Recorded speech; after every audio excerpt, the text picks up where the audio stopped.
Umbali hujenga mashaka na ukaribu huondosha mashaka hayo. Waheshimiwa maspika, itaingia katika kumbukumbu za kihistoria kwa Kenya ndiyo nchi ya kwanza kwa rais wa awamu ya 6 ya Jamhuri ya Muungano wa Tanzania kufanya ziara rasmi. Nilikwenda Uganda lakini kwa madhumuni maalumu ya kusaini mkataba. Haikuwa ziara rasmi. Ziara yangu rasmi ya kwanza nimeanza na Kenya. Wangu wa kwanza kutoka nje kwa ziara rasmi umeanza Kenya. Na nataka niwaambie, jana nilikaribishwa iftari na Mheshimiwa Rais.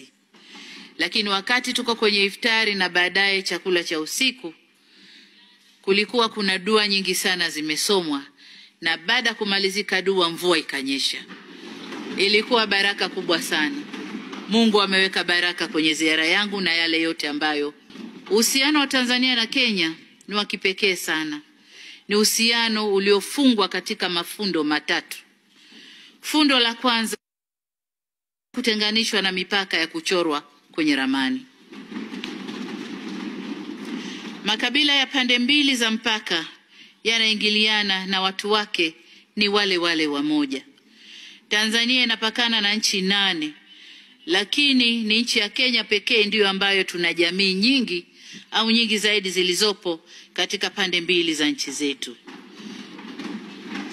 Kwenye ukumbi huu